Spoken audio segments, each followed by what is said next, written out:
And what's happening, guys? Welcome along to another episode of 420 News, coming at you at 5:15. Apologies there, guys, for the delay today. If you caught my live video there earlier on today, I was out doing my 14 kilometer daily challenge as part of the 420 kilometer challenge that we're undertaking this month. So I hope you're all doing good out there, guys. I'm feeling pretty good today. Legs are like jelly right now after earlier on's run, but look, we have a little bit of herbal healing here to help the healing process along. So a belated 420 there to you guys, but hope you enjoyed it nonetheless. So a little update on that for you guys, the 420 kilometer challenge.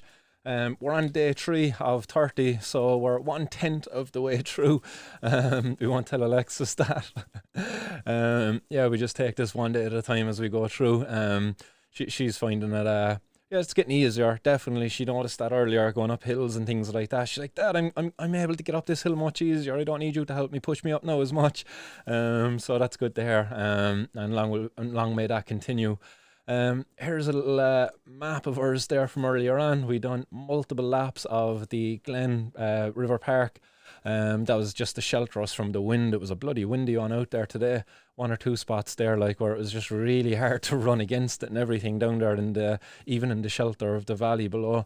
But yeah, we got it done anyway. We got out there, we got our 14 kilometres done today. Yesterday, we got it done up in the Ballyhora Mountains.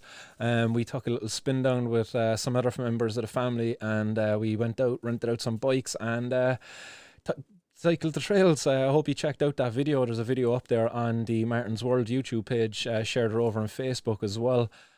Just capturing some of the clips there from the day. We used our GoPro strapped to our heads, and we put that together then to make a little time lapse there, so you can kind of come along with us on our journey. Highly recommend the Ballyhora Mountain Trail as well. Beautiful spot, like a really great day out. Certainly challenging if you're not fit, but great way to go out and get fit. So do go check that one out, guys. Again, that was done along with my great assistant there, Alexis. So well done to Alexis, and we'll be back out for day 4 tomorrow. Nice one there, guys, for the support as well. Just an update on the fundraiser. We're at almost it was almost €600 there earlier on when I checked it, over €600. So thanks very much, guys. Keep those donations coming in if you can support the campaign. All the funds will be going to the Laura Lynn Ireland's Children's Hospice. They're above in Dublin, do some amazing work, guys. So if you can help me help them, that would be amazing.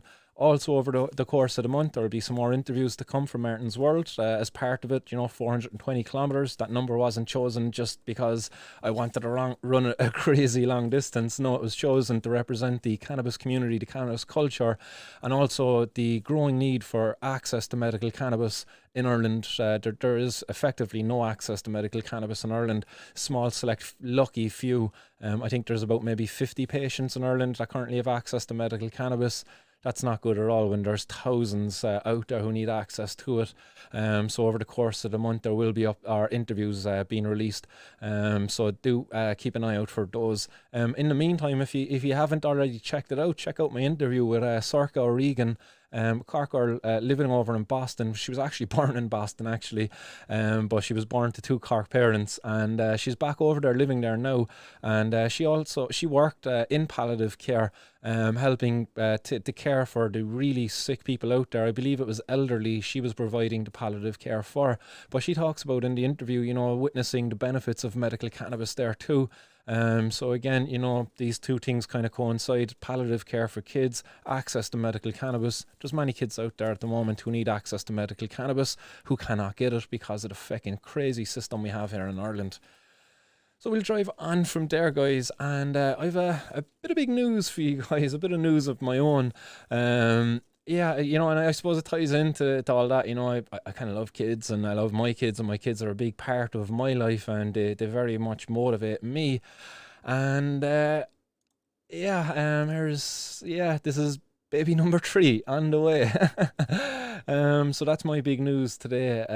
I'm going to be a dad for a 3rd time, due in sometime early November. So I really look forward to that one. So one more reason just to be fighting even harder to get my good name restored. so I can provide for my kids. This current criminal conviction, this just holds me back in life. But having to go out there, spend so much time engaging in activism, that takes away from my time I give to my kids. This just only motivates me now to fight even harder. So I can just get back and focus on the important things in life, which is my kids, a career, and just bettering our community and our society. So that's my news today. Thanks very much there. I see a lot of congratulations coming in. Really excited. I was delighted to break that news there with my own kids yesterday. They were delighted to learn that they're going to have a new baby brother or sister very soon. So yeah, come November then I suppose I will be stepping back my activities a little bit, because my time will be needed elsewhere, as you can all imagine out there. But definitely between now and November, I'll certainly be putting the foot in the gas, and I'll be upping it. Just because, as I said, there is an extra need now in order for this fucking whole drugs policy thing just to go away. There's people out there, and just one of the stories actually that we'll be talking about later on, but there's kids and there's parents out there being unnecessarily affected by our drug policies, and it needn't be the case. And this is a good segue into the next one. And something that we were touching off of last week, where the FSAI were reporting on drug warnings out there as kids were being hospitalised because they were getting their hands on these cannabis edibles. The media were picking up on the packaging of the edibles, and the drug dealers, they're targeting our kids. But really, it's actually the drug policy makers who were putting these drugs in the hands of the criminals, who are then in turn selling them to our kids, because there is no need for an ID at the point of sale. It's crazy, like the system that they've created, and then they go out giving out these nonsensical warnings using our money, our taxpayers' money. These warnings by the FSAI, that's paid for by taxpayers' money. And it needn't be the case. If they just regulated these drugs like we do with alcohol and tobacco, like we're not seeing as many kids get access to alcohol and tobacco out there. While there certainly is kids getting access to it, at least when they get access to it, then it's controlled, it's regulated, there's quality assurance there in place, whereas it's not the case here in this situation. Because these kids were hospitalised not because they ate cannabis-infused sweets. They ate what they believed to be cannabis-infused sweets. There's certainly there's certainly a thought out there that these edibles that these kids ate didn't contain cannabis, that they contained much more harmful substances, that they were probably laced with something worse. And the Surrey police had this warning then up on their Twitter page. So it was a special double crew first on scene to a 12-year-old girl who had taken edibles in Epsom, who was vomiting and severely reacting to the drug. 2 other children, similar conditions, now in hospital. First aid given by officers. Again, guys, think about it, right? What you know about cannabis and stuff like that. How often would you really hear of cannabis causing people to have fits and to vomit severely? You hear people pulling whiteys and stuff like that, but it'd never be that severe. That for me would certainly set off alarm bells as to what actually did these kids ingest. Did they get one of these other spice drugs, the mamba shit, or was it something maybe more pharmaceutical based there? Maybe it had some Xanax or some shit inside there as well. We don't know. That's the scary thing. You could look at the packaging, but once it's coming from an unregulated environment, you can't trust the packaging. It might say 100 milligrams of THC, but it could have had 1,000 milligrams of THC. It could have had a fucking 1,000 milligrams of bloody Xanax. You know what I mean? That's scary. It's crazy. I've my eldest daughter at the moment is 13. I would hate to see her suffering from this. I'm delighted I can engage in sensible conversations with my daughter as to the dangers out there, as to the contaminants and getting drugs from I suppose untrustworthy sources. We've good sensible conversations. Hopefully she's going to wait until she's the right age for her to experiment with different substances and stuff. But crazy to think that our kids are in so much bloody danger, and people like Frank Fian then talks about a health-led approach while continuing to leave the drugs in the control of criminals like the Kinahans and the Hutches. Sad, it really is sad.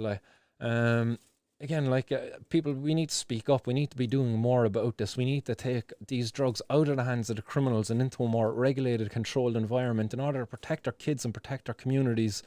The longer this drug fucking policy stays in place as it stands, the longer our police are ineffectively keeping our streets safe and our children safe then as a result.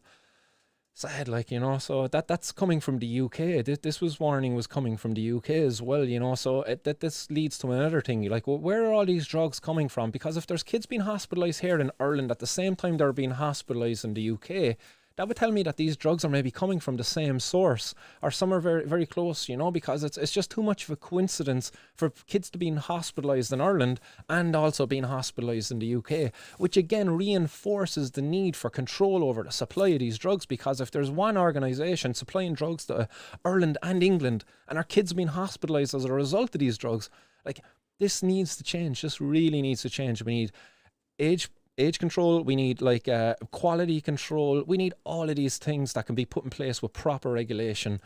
So let's start making noise, guys, because I don't know, maybe not all of you have kids out there, but I certainly do, and I've more on the way, as we just talked about.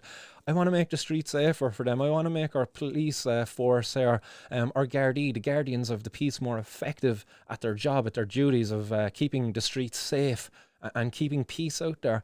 How can you have peace in our streets when the drug gangs are out there with guns, ever more increasing the level of violence for to enforce the trade? This is not health-led policy. It is not.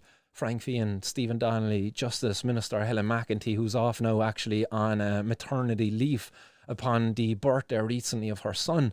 You might have seen my post there where I congratulate her on it, but I also wanted a reminder that, in only 8 years' time, her child, her son, will be grown up to enough of an age where the drug dealers have no problem with recruiting him into the trade, So Justice Minister Helen McEntee, wherever you might be out there, I don't think you'll ever really hear this because you're an ignorant old bat.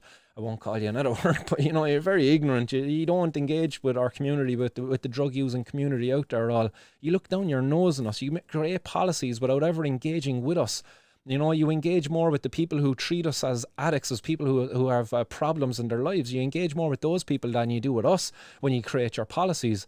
How can you ever create effective policies if that's the way you're going to do? You're only ever getting one side of the argument. That's ineffective policy making, and it needs to change. So people, come on out there, guys. Come out of the cannabis closet now and speak up, be represented. Even the non-drug using people out there, you need to speak up and help create a more safer community for kids. And we'll drive on because the next headline out there, guys, is there was a man above in Dublin. This guy pictured here up on the screen. By the name of Teslim Balar Inwa. He's only 34 years of age, but this guy was basically told to receive a package and pass the package on to another guy. Play a game of pass the parcel effectively, but he was told, don't open the parcel. You're not allowed. The music's not going to stop at you, buddy. Don't open it. But unfortunately, whoever was supposed to come and collect the parcel never showed up. So this guy and his buddy, they kind of said, hey, what's actually in here? And they opened it up, and there was there was about 2.5-3 kilos of cannabis inside in the package anyway. And the boys were like, yeah, fucking happy days. And they started fogging on, And it was about a month later after the package arrived that the Gardaí, for whatever reason, kind of called by to this guy's gaff. Maybe there was a stink of cannabis coming out of the gaff, who knows for what reason they called to the gaff anyway. But they got caught with 2.2 kilos of cannabis. Well, this guy was up in court recently in front of the judge, and he told the judge, like, hey, yeah, this was the situation. As I said, game of pass the parcel. Nobody came and collected the parcel, so I opened it up. I seen it was cannabis, and I started talking. And I wasn't selling it, judge, So, like, this guy actually got off with it. He got a 3-year suspended sentence from the judge. So, effectively, like, the judge kind of maybe, while, I don't know, did he entirely believe him, but he bought it in some regard. Like, he didn't jail the guy. 40 kilos or 40,000 euro worth of cannabis, like that should be landing the guy with a 10-year minimum mandatory as per the requirements of Irish law. And he's got off with a 3-year suspended sentence, and suspended, I believe, for 5 years, suspended in its entirety. He doesn't have to do a day in jail. So effectively now, this judge has kind of opened up the doorway for people to make the argument that, 2 or 3 kilos of cannabis is now personal possession.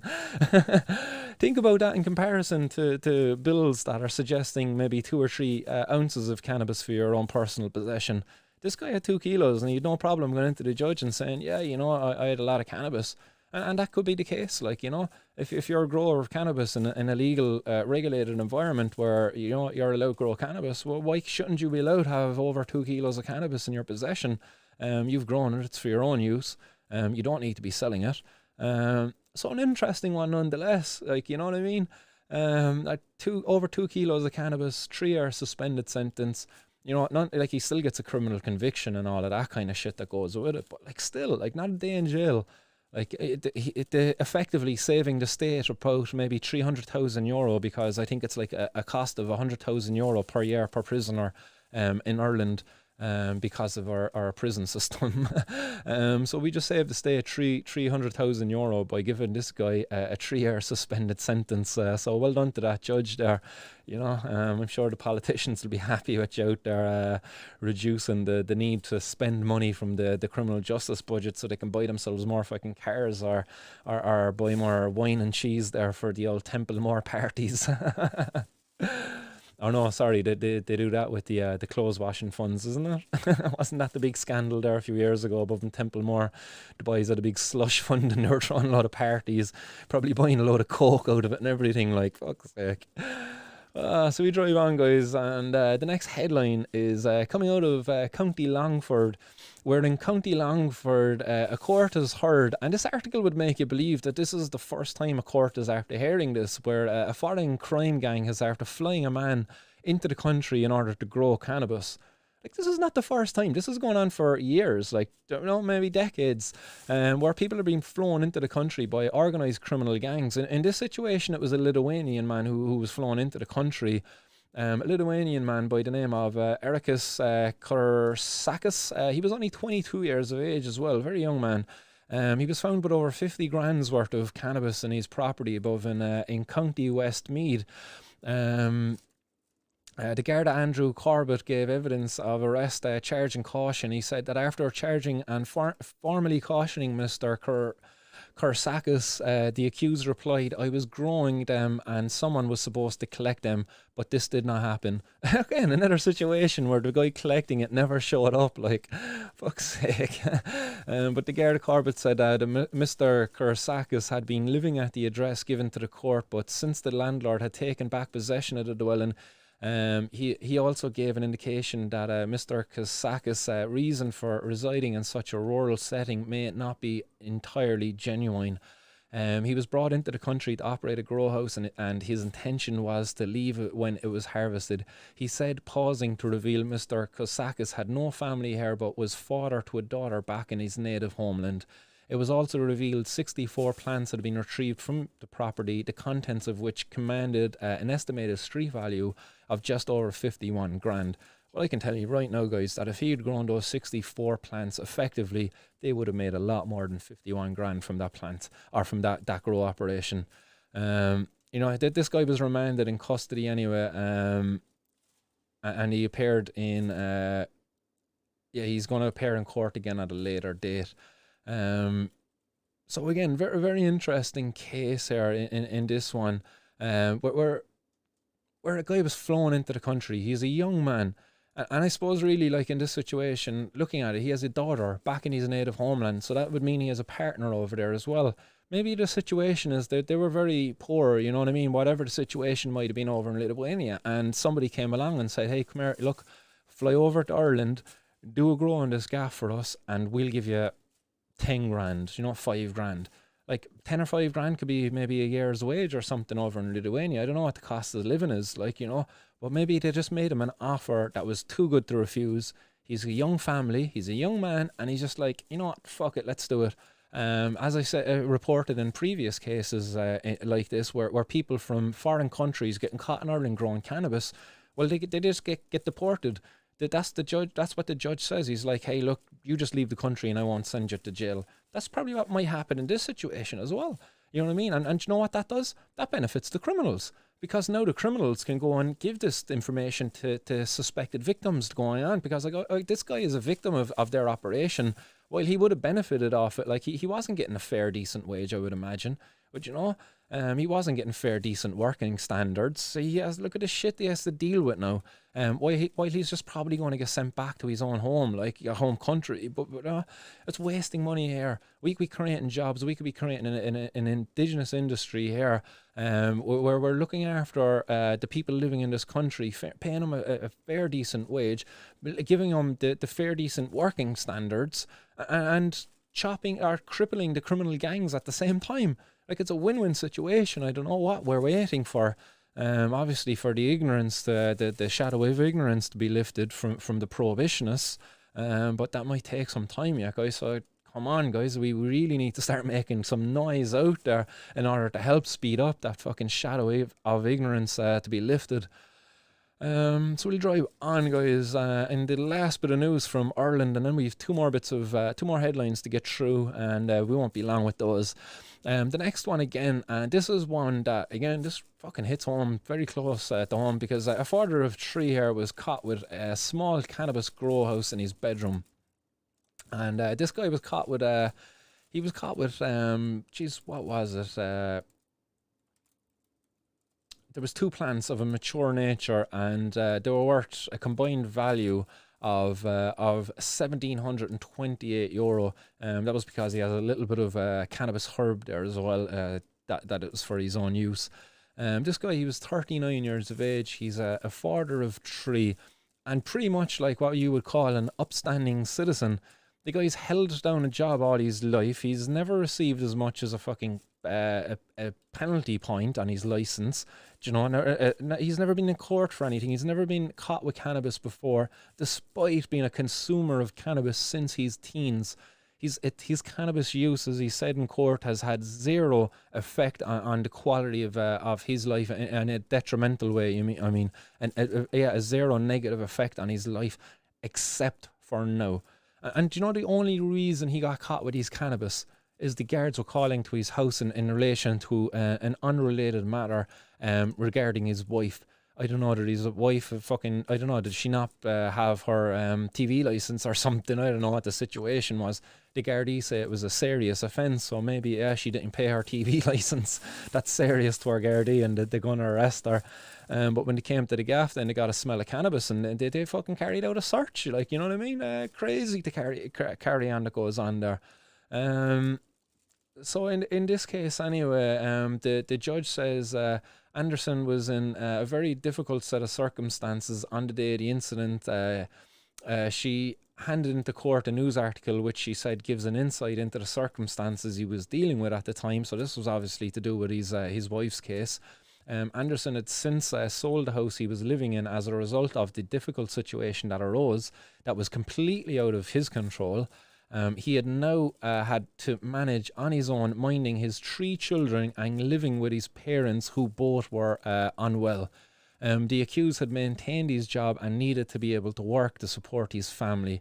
He has had it hard in the last year. His wife obviously faces very serious charges. So again, I don't know what the situation was here. Like, I said jokingly maybe it was a TV license, but look, fucking there was a news article putting in there. He's after splitting up from his wife, so that's a lot more serious than a fucking unpaid TV license. But in this case anyway, a restorative justice report was very favourable for the accused, and the judge said he would call it quits if the accused made a €500 charity donation, and he struck out the charge then once the money was paid. Just crazy, like, you know what I mean? Imagine the anxiety, the worry that was going through this father, who seems to be an upstanding father, you know what I mean? The wife seems to be a bit of a shitbag in this situation, and he was an upstanding citizen here, never been in trouble before with the cops, being a cannabis consumer from an early age, a teenager. Again, another example of failed drug policies where teenagers are getting access to cannabis. But again, another example as to how cannabis really isn't detrimental to a person's life until they get caught with it. You know what I mean? This man now, if he was to get a criminal conviction, maybe he might have lost his job as a result. He has 3 young children depending upon him. If he loses his job, guess who pays for that now? Us, the state, because he'd be reliant upon maybe social welfare then because he no longer has a job. Like, you see the knock-on consequences of this? And the kids then as well, you know what I mean? They now have a father, a single-parent family where they're relying on welfare. Like, imagine how less well off those kids to do. You know what I mean? How much of a disadvantage that's going to give those kids. Whereas the advantages that this father was working so hard to give them, and how quickly it could be taken away because of a little bit of cannabis. Do you know what I mean? A little bit of cannabis. Scumbags, these fucking policymakers that would do this. How is this not accepted as a form of discrimination, you know? It really is so messed up that the state have made a rule. Like, if you just change the cannabis to something else, you know what I mean? That it was his gay lover.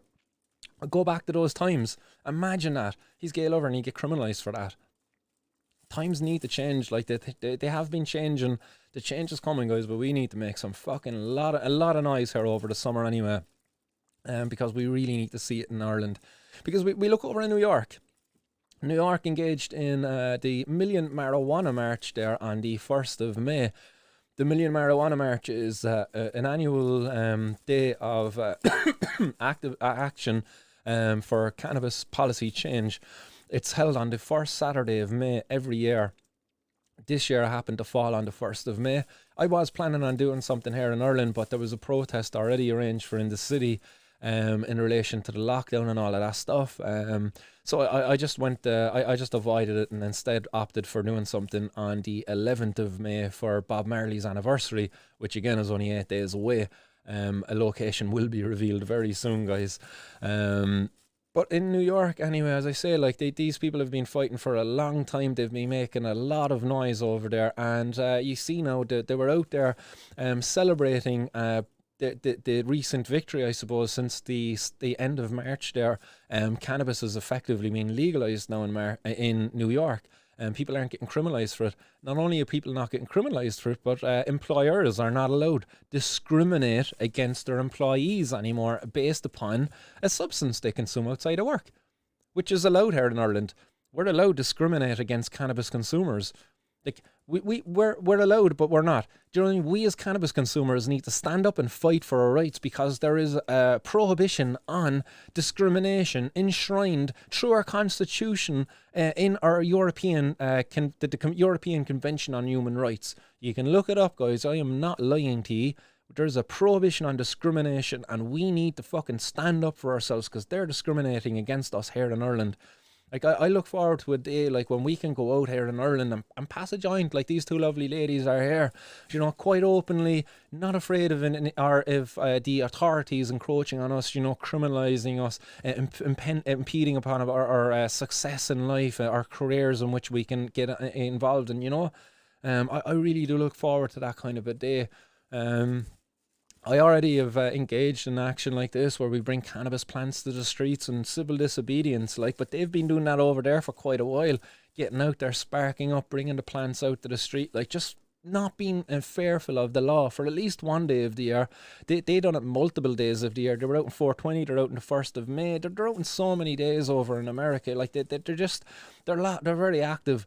We're very fucking, I don't know, man, we're very lax over here in Ireland. Like, you know, for the fighting Irish, we really need to fucking try to reinvigorate some of that fight inside us, like, because we're more like a fucking little puppy, like, you know, rather than a big loud barking dog. Like, that's what we need to be. Like, we need to grow up and get a bit of a backbone for ourselves, and work on our bark and make some fucking noise, like, because otherwise it's going to be quite a while before we see some legalisation in Ireland.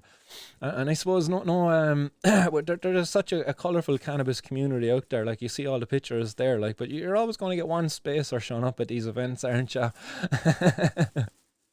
And like this guy, like, you know, sometimes this kind of a person, like, would, and he's probably a very intelligent guy, but like the media will like try to latch onto this kind of an image, and they would ignore images like, say, such as, like, you know, the patients, you know, these lovely young ladies, like, you know, who could be nurses. They could be like really well off to do, you know, but they'd latch on to try to find any way in which to get a negative view upon our community, you know.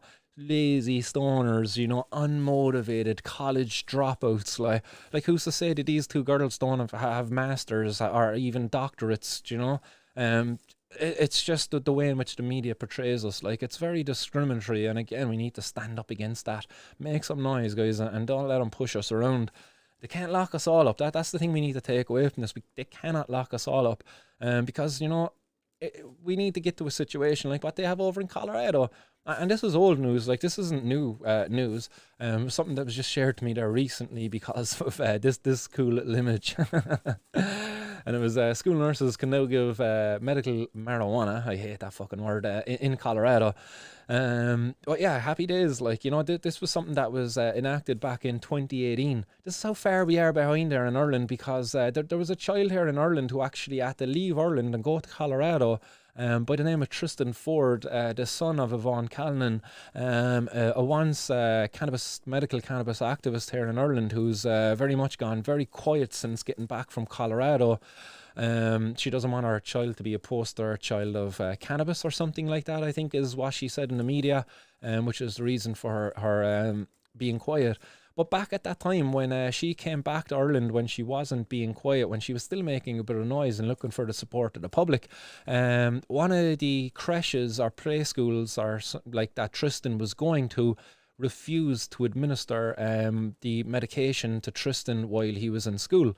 While other kids who might need medication would be administered their medication appropriately at the appropriate times by the qualified person, I suppose, on the premises. They weren't doing it for cannabis medicines because the medicine, as they viewed it, was illegal, and they didn't want to be breaking the law in doing so. I don't know what the situation is here now. I think that might have changed now a bit since, but I believe they're not as ignorant down there. But crazy, like, it really is. We're so far behind. We've so much catching up to do. So I hope we as a community can really get out now over the summer and make a lot of noise out there for the legalisation of the cannabis plant. And I hope the people of Cork can join me on the 11th of May as we protest for cannabis legalisation, while also remembering a great advocate of the plant, who will be dead 40 years on the 11th of May this year, and that is Bob Marley, a great man. So I'll have some images and a location there to release to you guys on that one very soon. Tomorrow, actually, in fact. So yeah, that is the 420 news there today, guys, and apologies again for it being a bit late today. But again, as I say, like, I was out running beforehand, had to have a shower, get freshened up and all of that stuff before going live. But we got it done. We're done. Happy days. Thanks very much to everybody who supported the show there, and to Casa the Drogas as well, who got a super chat in there earlier on in the show, and he says, huge congratulations, Marty and the girls. Thanks very much for that there, Casa das Drogas, over there in Portugal. A really cool a drug art gallery who actually sent me a press release there earlier, and it's in my phone. Where's my phone here? I'll get through his press release there. I should have included this in today's 420 news, and I completely overlooked it just because of how unprepared I was, guys. I won't lie. I was quite unprepared for today's show, and hopefully it didn't shine through. Where is it? It's over there on the Telegram one. Boom.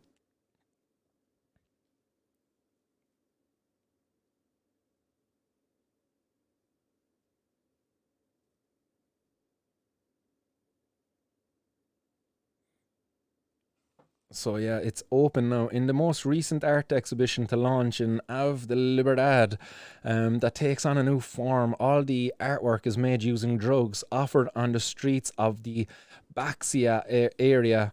The concept designed by activist Graham de Barra is to demonstrate on the 50th anniversary of Prohibition that drugs are more available now than ever before.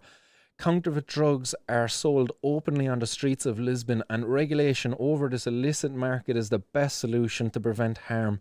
The global illegal drugs industry is worth an estimated €500 billion annually, and taxes raised could be used to help businesses and communities affected by the COVID-19 pandemic. According to Graham de Barra, nobody is selling fake alcohol on the streets of Lisbon, where there are licensed premises that meet the market demand, who pay taxes and offer protections to both consumers and employees. Yet Bay leaf extract is deceptively sold as hash to tourists, baking soda as cocaine, and cinnamon as heroin. Without adequate regulations actively put in place by the government, there is currently no state entity enforcing quality standards. 2020 was a record year for drug seizures, with ports commonly used in Portugal and its islands. There has already been much cocaine seized so far in 2021 by Maritime Analysis and Operations Centre in Lisbon, with 20 tonnes compared to 23 tonnes in the whole of 2020. The largest single seizure of €4 billion, or the largest seizure ever of cocaine in the world, was intercepted by police in Hamburg earlier this year with a street value of €4 billion. The MCDDA reported in 2018 that 4.3 billion people in the EU have tried cocaine, and at least once. There are no regulations in place that would protect consumers and workers in this industry, which increasingly uses children to distribute drugs over popular messenger apps, including Instagram and Snapchat. People are commonly taken captive against their will in drug factories and made into slaves, contrary to the European Convention on Human Rights. People everywhere are suffering as a matter of survival. They will look into an industry that provides for them and their family. The effects of this can already be seen in countries in South America and West Africa, where drug cartels have become more powerful than the governments themselves. If we don't make a stand for human rights now, then who will when it's too late? We are soon reaching the point of no return, with enormous amounts of wealth transferring into the hands of drug kingpins who are anonymous with the use of emerging technology, lurking behind the screens out of sight. And that's a comment there by Graham de Barra. According to the new Europol report published in 2021, 40% of organised crime in Europe is now involved in the drugs trade. That threat posed to member states is at an all-time high, with drug gang-related violence increasing. Corruption undermines the rule of law, weakens institutions, and undermines economic development. Casa de Drogas will open every day from the 3rd of May to the 24th of May, located in Avenida de Liberdade 9 between the hours of 2 and 8. 2 p.m. and 8 p.m. The exhibition features original works of art designed in Lisbon by Graham de Barra, none of which will be available for sale. Under Portugal's decriminalisation policy introduced in 2001, the personal possession of small quantities of drugs is not a criminal offence, but the sale of drugs is. Non-fungible tokens, NFTs, representative of the works will be auctioned to the highest bidder on the final day. More information on this can be found at www.grahamdebarra.com. And you can find Graham also over on GramsDB on Twitter. So that's GRAMSDB, and that's over on Twitter. So that's the update there from Casa das Drogas, who I had on the podcast there maybe about 2 weeks ago now, in a special event that we did there one evening.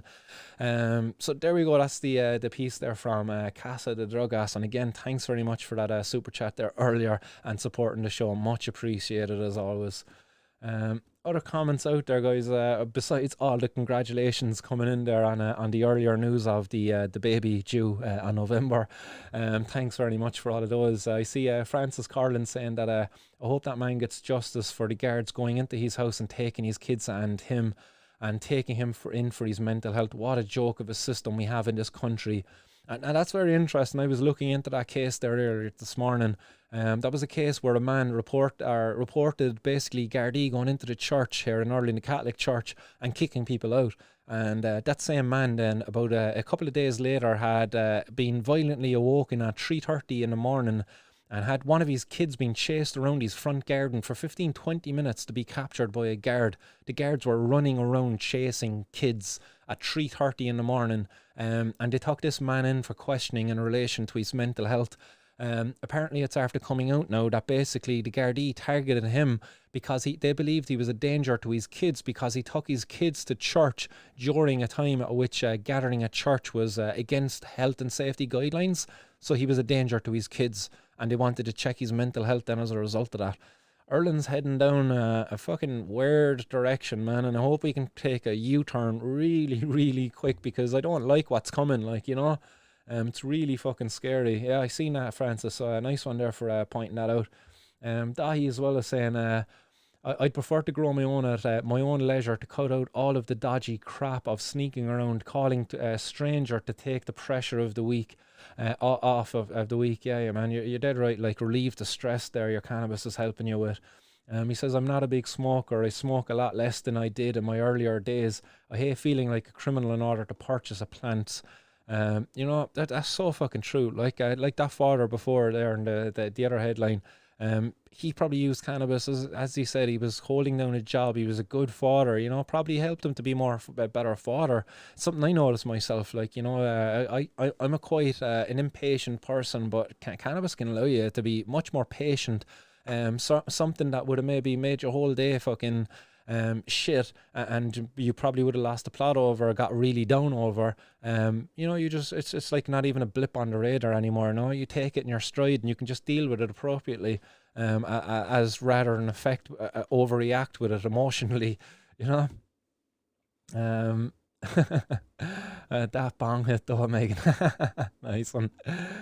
Other comments coming in there as well. France is also saying, oh yeah, oh sorry, I read that one out there. Those comments doubling up there for some reason. Casa de Straga saying, no excuses for hiding indoors during the lockdown when socially distant protests are completely valid. 100%. Socially distance, guys. Bring your mask, bring whatever you need to protect yourself, your sanitization gels and whatever. Don't pass the joints around unless it's with somebody that you're already kissing.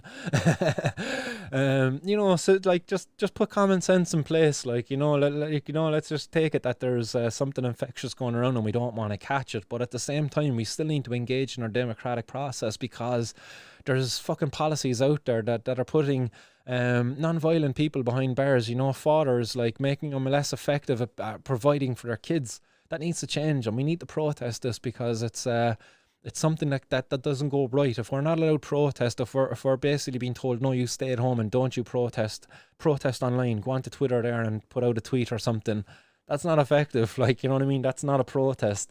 And we need to have much more effective protests. It's feet in the street, it's people power, like, and we need to get out there. So yeah, nice one for that, Casa das Dragas. Lar Fogg, he says, it's notoriously hard to get Irish people to get out and protest. It really fucking is, man. We're a very, I don't know, man, we're very docile. I don't know, but we see it like as being a negative thing to question the government or something. Like, I don't know, it's weird, man. I really don't understand the mentality of people here. Like, I think if we as a community to really like follow on, and like the boys over in BC, like, you see those massive gatherings they'd have of the cannabis community over in Hyde Park as well. Like, you know, massive gatherings for 420, for other protests. You see here in Ireland, and it's like, no, can't go down there. I'm like, people who smoke cannabis don't want to associate with the cannabis community because they don't want to be seen as a stoner. You know what I mean? This negative image that's created. Like, this is what I think it's why it's notoriously hard. Because like we've got such a vain country, you know what I mean? Like, people like are worried about their image, like, and also not only their image, I suppose, you know what I mean, worried about jobs too. You know, they can't be seen at a protest because of jobs. So like, if you don't fit the vain one, maybe you're one of the people who are afraid you might lose your job or be targeted because of your kids. Who knows? Like, there's so many reasons out there like that people don't want to come out and support the community that they are a part of. And as well, you know, the non-drug consumers out there, the non-cannabis consumers out there, like they also too are affected by it because their taxpayers' money has been spent, it's been wasted on this, and they too should be out supporting us. But yeah, they're not really out there doing it. Maybe they're happy with millions of euro every year being wasted on basically non-violent drug offenders, people who, you know, if we put the same money into helping them, we would be helping a lot more people more effectively. You know, that would be my opinion on that money being spent on the health services rather than criminal justice services. And Casa dos Dragas there, that's grand, but, you know, apologies necessary. You were busy running a 420 kilometer marathon. Nice one, man. Appreciate that. Random clips 444. He says, Martin, I want that pic, please email it to me. Not a bother, man. Who else is out there? Johnny McHugh. He says, it's funny because if someone tells you you can't do something, it makes you want to do it more. 100%, you know. That's kind of the thing with cannabis as well, and the gateway theory. It's like a young person's first time trying cannabis, and they're being told not to do it all along because it's so bad and it's dangerous and it's going to make you feel bad. And they try it and it's like, oh, I enjoy this. It makes me feels good. What are these other drugs like? You know what I mean? Like, that's what's going to happen. Whereas if we just completely remove it, like, you know what I mean? Like, there's nobody really goes out and tries alcohol and says, I wonder what cocaine is like. Do you know what I mean? You don't make those associations in your head. But you do when it comes to illegal drugs, because they're illegal. It's like, oh, well, I was lied to about this one. Well, what other lies were I told to about these other ones? Where, you know, you don't make those associations with alcohol. So, yeah, you know, they're like being told to do something or associating like together. Like, these all are kind of the knock-on effects of prohibition, and putting everyone in danger. You know, rebellious young kids don't do drugs. Well, they're probably going to do drugs. Kitmore, so sad, but it's looking like we'd have to move somewhere else. No, man, we don't. We need to take back, like, whose streets? Our streets. You know what I mean? This is our country. We do not need to leave our fucking country, guys. We don't. It's really, like, there's enough people are after having to emigrate because of the fucking economic crisis that was put on us by the same politicians who are putting these bloody policies on us. We shouldn't get up and run. Do you know what I mean? While it's very hard to protest against like these economic policies because it's like so wide and complex and stuff, like, we as a community, we could focus on this one thing. It's the Misuse of Drugs Act. That's our problem. We could focus on it and go out and protest that, and if we could change it, like, it changes so much for us pretty much quickly. Whereas with the economic policies, there's so many different things you could be going out there protesting for. The fucking bailing out of the banks, you know, the wasting of money on say, the enforcement of the Misuse of Drugs Act, the fucking expenses that are being scandaled out of the country, you know what I mean, by the government. Like, you see their travel expenses there at the moment at a time when they're all at home. They don't even have to leave home, and some of them are still putting in their expenses for travelling around the gaff. Like, they're scumbags. Like, they can't be trusted. Like, oh, man. I see loads of more comments coming in there as well. Connor McMahon saying, Phantom, plant up, and down country, and try change people's views on it. Media and government decide what's good for us. It's time for change. Vote Green.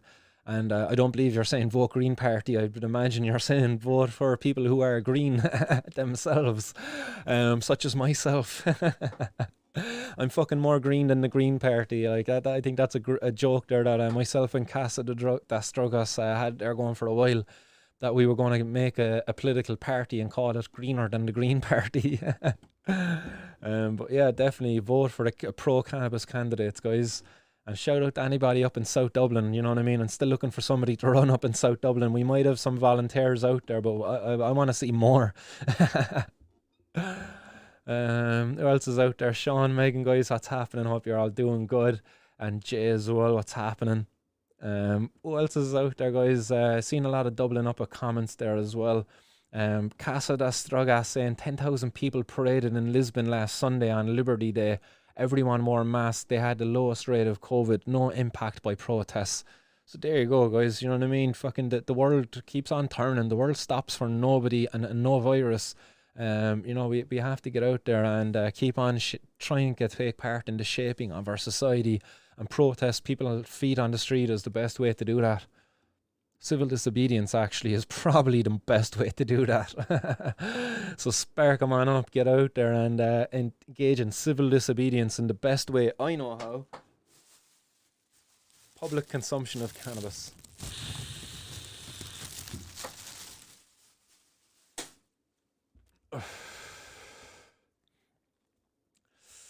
Yeah, Kitmore there saying the propaganda is strong. It certainly is, man. You know what I mean? They didn't miss a heartbeat there, like banging that message of warnings as to the kids and trying to turn the community against the drug dealers. It doesn't work, lads. It doesn't work. The community are not going to turn against the drug dealers with your fake fucking warnings. We know the story. The public know the story. It's ineffective drug policies that are putting our kids in danger. Your messages are fair. Your propaganda, it's waste. It's a waste of taxpayers' money, and it needs to change.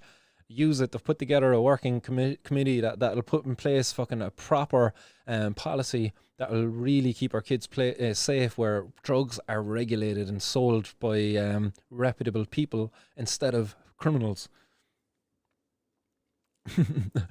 Daily Talker saying here, treat it as if it is legal until it is finally legal. There you go, man. That's 100% my way of looking at it. I like, cannabis is legal in my house. That's the way I see it. And I'm just hoping that it grows outwards from there. I don't, if the cops come and invade my fucking home, that's a bollocks. That's a violation of my rights, my privacy, and they shouldn't be doing that. Like, and this is only allowed because of this Misuse of Drugs Act. It's not right. There's not enough justification there for allowing the Misuse of Drugs Act to violate our human rights. Get up and fight, guys. Get up and stand up. Stand up for your rights. Get out there on the 11th of May for Bob Marley Remembrance Day. There we go. 11th of May is Bob Marley Remembrance Day. Protest for Bob Marley. The man loved fucking cannabis plant. It's just an herb. It's an herb, man. Shite guides. He says, I'm living over in Amsterdam, just back from the coffee shop this minute, where I bought a gram of indica and a gram of CBD.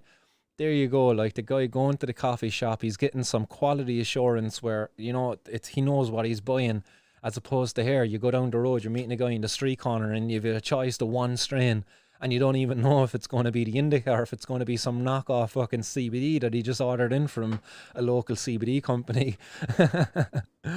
Nice one for that, shite guys. I hope you enjoy, man. I look forward to getting back over to Amsterdam there once the old travelling kind of opens up there again. Hopefully that's sooner rather than later. And you're also saying there, don't wait for someone else to make it happen. Everybody has to be the one to do it. Be the change you want to see.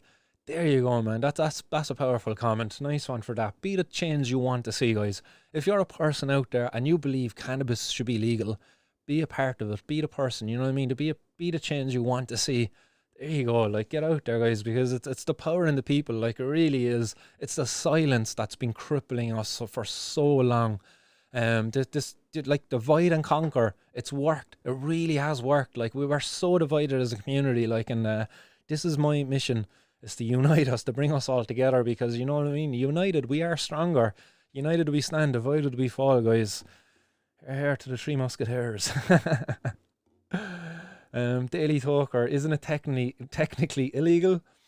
It is technically. But if you look at it, like, if you look at it the way I see it, like, cannabis is a prophylactic, it's a good for my health, and I'm entitled to make choices around my own bodily integrity.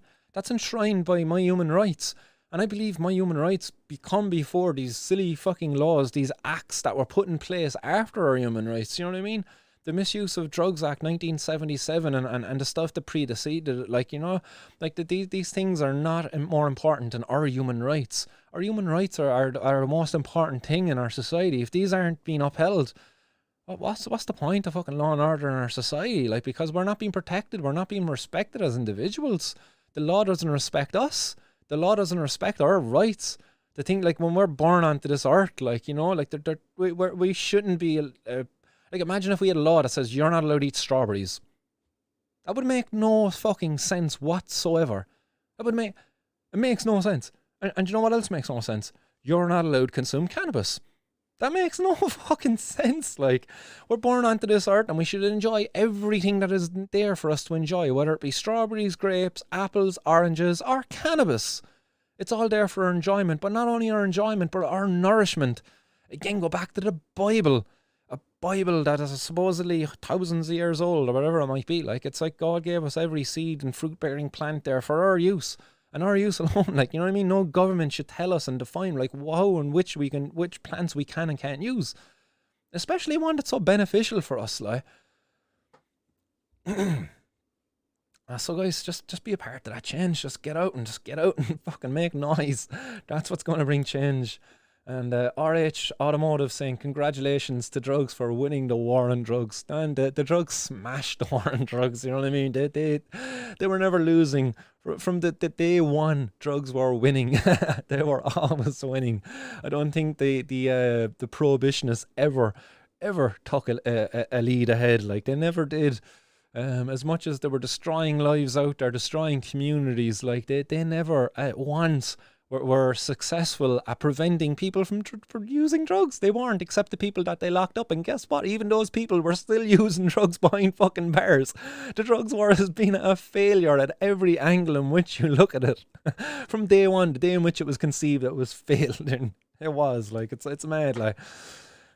Daily Talker says, you're right, Martin. Weed is legal on my property and no weed enters or exits my house unless it's in the gaseous form. Excellent, man. I love it. And Shiting in a Bucket says, I'm guessing we'll be waiting till it's legal on a European level. Yeah, well, maybe. I don't know. I think certainly we can do something here in Ireland to fight for it. We have powers here in Ireland. Our government can remove this prohibition, so much like the Canadian government has, the Uruguayan government, and soon I believe the Mexican government maybe have already done it or soon to do it. I think they're still working out the policies there, but it's pretty much guaranteed. All of these countries are part of the United Nations, which is kind of the reason why we were supposedly not able to do it.